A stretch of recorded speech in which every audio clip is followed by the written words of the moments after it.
नमस्कार, आप देख रहे हैं आज तक। आपके साथ मैं हूं सईद अंसारी। स्वागत है आपका। दस्तक आइए देते हैं कि आखिर हमारे देश के पड़ोसी देश नेपाल में कोहराम क्यों मचा है। क्यों प्रदर्शनकारी छात्र नेपाल की संसद में घुस गए। क्यों 18 प्रदर्शनकारियों को गोली मार दी गई। 250 से अधिक प्रदर्शनकारी घायल हो गए।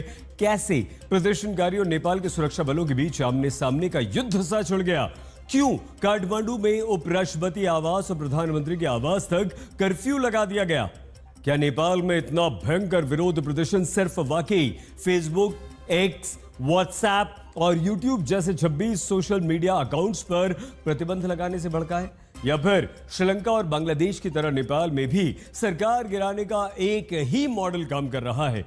जेनजी यानी 18 से 30 साल के युवाओं ने नेपाल में विरोध की इतनी भयंकर चिंगारी भड़काई है, तो आइए दिखाते हैं आपको नेपाल में इतना कोहराम आखिर क्यों मचा है। नेपाल की राजधानी काठमांडू में विद्रोह की चिंगारी ऐसी भड़की है कि पूरी दुनिया में इसकी चर्चा हो रही है। चीन से लेकर अमेरिका तक और श्रीलंका से लेकर बांग्लादेश तक, क्यों भारत नेपाल बॉर्डर पर भी कर्फ्यू लगा दिया गया है। सवाल यही है कि क्या सोशल मीडिया के 26 प्लेटफॉर्म पर प्रतिबंध लगाने से नेपाल में इतनी आग भड़क गई। क्या फेसबुक, इंस्टाग्राम, यूट्यूब और एक्स पर प्रतिबंध लगाने से जेनजी यानी 18 से 30 साल के युवा इतने भड़क गए कि उन्होंने संसद पर ही चढ़ाई कर दी। आज हम आपको नेपाल के इस विद्रोह का पूरा सच दिखाएंगे। नेपाल में जेनजी मूवमेंट शुरू हुआ तो प्रदर्शनकारियों ने सीधे नेपाल की संसद में घुसने की कोशिश की।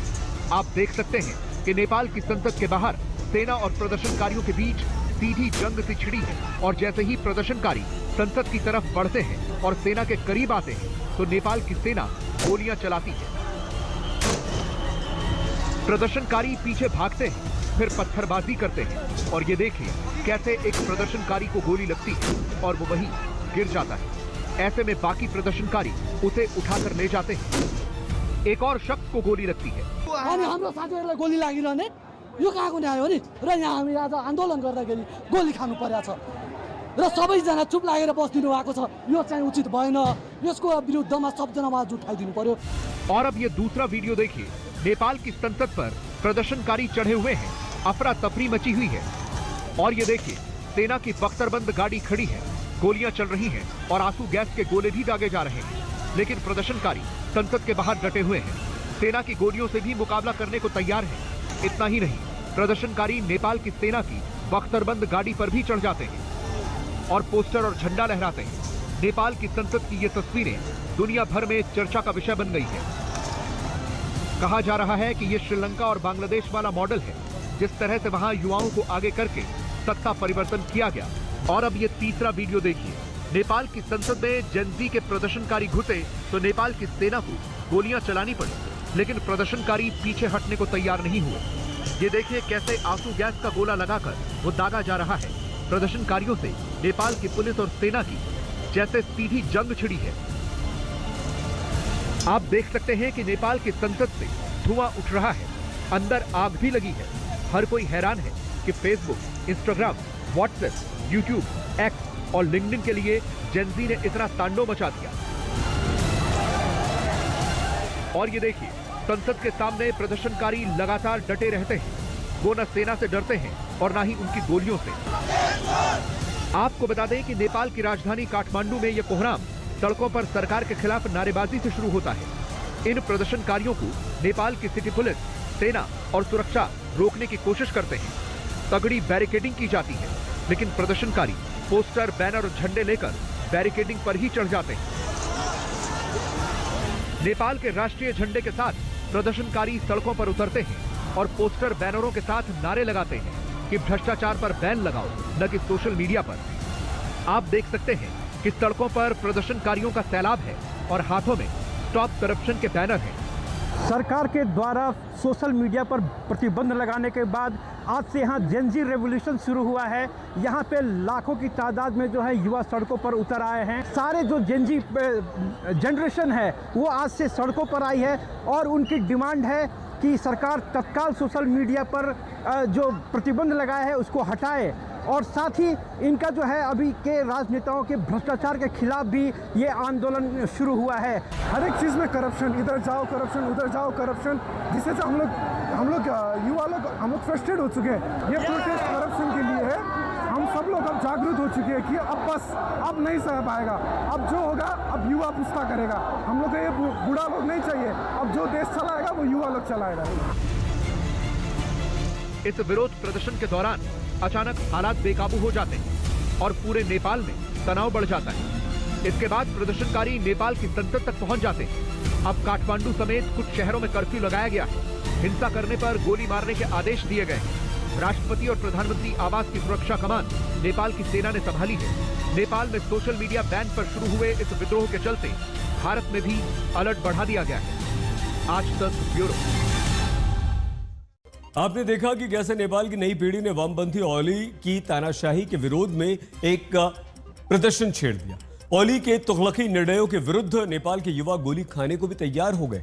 नेपाल के प्रधानमंत्री ओली ने कुछ दिन पहले सोशल मीडिया पर प्रतिबंध लगाया, बैन लगाया और इसके बाद उनके विरुद्ध राजधानी काठमांडू समेत कई बड़े शहरों में विरोध प्रदर्शन शुरू हो गया। इस जेनजी प्रोटेस्ट इसे कहा जा रहा है और अब ये जेनजी प्रोटेस्ट विरोध प्रदर्शन का एक विद्रोह का रूप ले चुका है।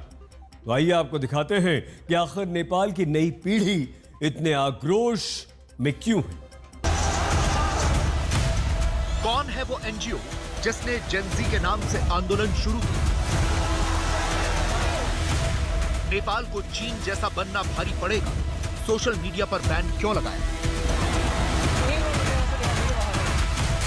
नेपाल में फेसबुक, एक्स, इंस्टाग्राम और यूट्यूब पर पाबंदी ओली को भारी पड़ेगी। नेपाल में जेनजी के प्रदर्शनकारी गोलियां खा रहे हैं तो संसद में भी घुसने की कोशिश करते हैं। नेपाल की इस पीढ़ी का कहना है कि प्रधानमंत्री केपी ओली ने करप्शन को छुपाने के लिए सोशल मीडिया प्लेटफॉर्म को नेपाल में बैन किया है ताकि करप्शन का काला चिट्ठा जनता के सामने न आ सके। आपको बता दें कि ओली अभी चीन की परेड में शामिल होकर लौटे हैं। वो भी उन 26 देशों में शामिल थे जो जिनपिंग की शक्ति परेड का हिस्सा बने। और ओली चीन के राष्ट्रपति शी जिनपिंग से हाथ मिलाते हुए भी नजर आए। ये दुनिया जानती है कि चीन ने यह शक्ति परेड सिर्फ और सिर्फ अमेरिका के सामने अपनी सुपर पावर दिखाने के लिए निकाली। यानी ये क्लियर हो गया कि ओली अमेरिका के सख्त खिलाफ है। और इसीलिए नेपाल के पीएम केपी शर्मा ओली ने चीन जैसी सेंसरशिप लागू करने की कोशिश की। उन्होंने चीन की तर्ज पर चलते हुए लोगों को सीमित डिजिटल आजादी दी और सख्त पाबंदी लागू कर दी। सरकार ने चीन की तरह नेपाल में अचानक इंटरनेट और सोशल मीडिया पर प्रतिबंध लगाया। आज की ग्लोबल दुनिया में ये नेपाल की युवा आबादी के लिए झटके जैसा था। उनका अभिव्यक्ति का आधार ही छिन गया। ओली ने फेसबुक, व्हाट्सएप और एक्स जैसे सोशल मीडिया प्लेटफॉर्म पर रोक लगा दी, लेकिन भ्रष्टाचार और बेरोजगारी को लेकर कोई ठोस कदम नहीं उठाए। नेपाल के इतिहास में संसद में घुसपैठ का यह पहला मामला है। बड़ी बात यह है कि जिन सोशल मीडिया ऐप को बैन किया वो अमेरिकी हैं, जिनमें फेसबुक, मेटा, एक्स, यूट्यूब और लिंक्डइन जैसी अमेरिकी कंपनियां हैं। वहीं चीन के टिकटॉक जैसे सोशल मीडिया प्लेटफॉर्म को नेपाल में मंजूरी दे दी गई और इस वजह से नेपाल में न सिर्फ हिंसा भड़क गई बल्कि ओली सरकार के खिलाफ विद्रोह शुरू हो गया। नेपालमा नेपाली जनताले कारोबार गर्दा, नेपाली जोसुकैले कारोबार गर्दा नेपालको कानुन मान्नुपर्ने, कुनै विदेशीले कारोबार गर्यो भने कानुन मान्नु नपर्ने। जेनजी पुस्तालाई पिर पर्यो अरे, राम्रो लागेन अरे। जेनजी पुस्ता भन्ने चाहिँ नि कुनै ठगी खाने भाँडो हो। आज के जमाने में जब लोगों के हाथों से एक सेकंड तक फोन नहीं छूट पाता, वहां बिना सोशल मीडिया के जिंदगी की कल्पना करना भी मुश्किल है। पढ़ाई, नौकरी, कारोबार, मनोरंजन और यहाँ तक कि आपसी बातचीत में भी सोशल मीडिया प्लेटफॉर्म पूरी तरह से हावी है। इसीलिए जब अचानक सोशल मीडिया प्लेटफॉर्म पर बैन लगा तो युवाओं का आक्रोश फूट पड़ा। जनता का कहना है कि सरकार ने यह प्रतिबंध लोगों का मुंह बंद करने के लिए लगाया है। इससे उनके सारे सामाजिक संबंध खत्म हो जाएंगे। विदेशों में रह रहे अपने बेटे बेटियों से हम कैसे संपर्क रख पाएंगे? किसी भी लोकतंत्र में विरोध की आवाज दबाई नहीं जा सकती। अलबत्ता उसे कमजोर अवश्य किया जा सकता है, लेकिन अगर कोई सरकार ये सोच ले कि उसके हर मौलिक अधिकार पर वो प्रतिबंध लगा देगी तो ये असंभव है। नेपाल की सरकार ने यही भूल कर दी। उसे लगा कि इस लैंडलॉक्ड कंट्री में वो कुछ भी करे, जनता चुपचाप सह लेगी, लेकिन उसकी यही चूक उस पर भारी पड़ गई। जेनजी के नाम से विरोध प्रदर्शन शुरू हो गया।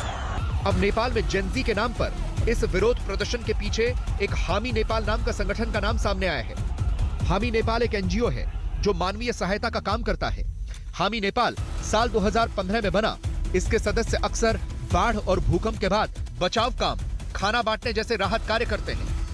सबसे बड़ी बात, इस संगठन का राजनीतिक विरोध प्रदर्शन आयोजित करने का कोई इतिहास नहीं है, लेकिन कुछ दिन पहले हामी नेपाल ने भ्रष्टाचार विरोधी प्रदर्शनों में शामिल होने के लिए ऑनलाइन आह्वान करना शुरू किया। हामी नेपाल संगठन ने पिछले हफ्ते यूथ अगेंस्ट करप्शन के नाम से एक अभियान की शुरुआत की थी।